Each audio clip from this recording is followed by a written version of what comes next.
ایک ایسا واقعہ، سچا واقعہ جسے پڑھ کر آپ کی آنکھیں نم ہو جائیں گی۔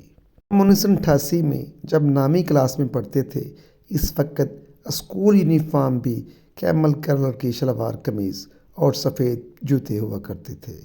ہیڈ ماسٹر صاحب یونیفارم کے معاملے میں بہت سختی سے پیش آتے تھے، اس لیے تمام طلباء یونیفارم پہن کر آتے، سوائے دو ایک کے جو غریب ہوتے تھے۔ ایک دن صبح کی اسمبلی کے دوران میٹرک کے طالب علم سیکھو علم مل بغیر یونیفارم کے اسمبلی کی قطار میں کھڑا تھا۔ جیسے ہی ہیڈ ماسٹر صاحب کی نظر پڑی، بہت ہی غصے میں سیکی مل کو کالر سے پکڑ کر باہر لے کر آ گئے۔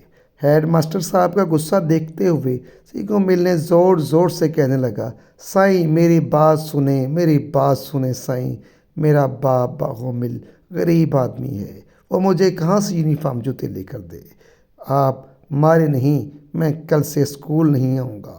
ہیڈ ماسٹر صاحب استاد غلام حیدر کھوکھر نے اسے چھوڑ دیا اور اسٹیج پر چڑھ کر تمام طلباء سے مخاطب ہوئے اور کہا کہ اسمبلی کے بعد سیکو مل کو ایک ایک کلاس میں آئے گا۔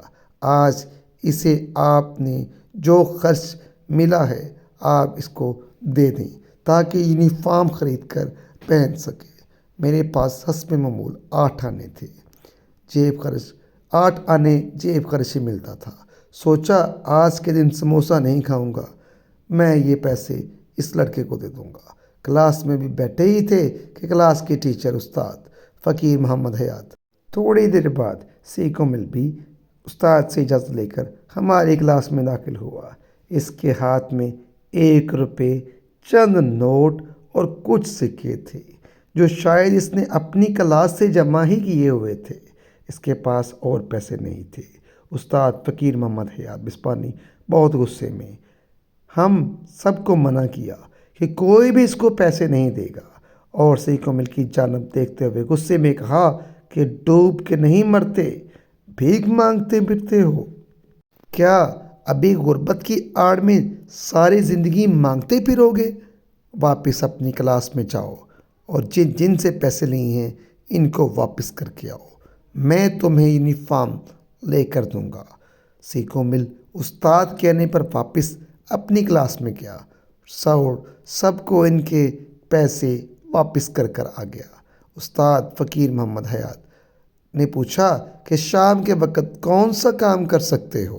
سیکو مل نے جواب دیا، میرا باپ موچی ہے، میں بوٹ پالش کرتا ہوں اور جوتوں کی مرمت کا کام کر سکتا ہوں، مگر میرے پاس سامان خرید کر کام کرنے کے لیے پیسے نہیں ہیں، مجھے پیسوں کی ضرورت ہے۔ استاد نے پوچھا کتنے پیسے لگتے ہیں؟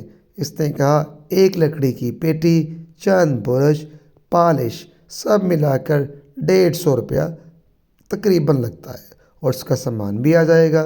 استاد نے اپنی جیب میں ہاتھ ڈالا اور 150 روپیہ گن کر اس کو دے دیا۔ یہ کہا کہ یہ ادھار ہے، تم مجھے روز کے حساب سے ہر ہفتے 7 روپے واپس کرنا۔ اس کے بعد مجھ سے کاپی مانگی اور اس کے 3 کورے صفحات پھاڑ کر نکال لیے، ان پر کچھ لکھنے کی تینوں چٹھیاں مل کو دے دی اور ایک چٹھی رشید پنجابی کو دینا اور تمہیں کپڑا دے گا، تمہیں 1 روپیہ روزانہ کے حساب سے اس کا قرض واپس کرنا ہوگا۔ دوسری چٹھی خالق کو دینا، مہنگی دینا، اور تجھے بوٹ پالش کرنے کا بوٹ دے گا، 1 روپیہ روز کے حساب سے قرضہ واپس کرنا۔ یہ تیسری چٹھی یوسف درزی کو دے دینا، تمہیں یونیفارم سی کر دے گا، اسے بھی 1 روپیہ روزانہ دے دینا۔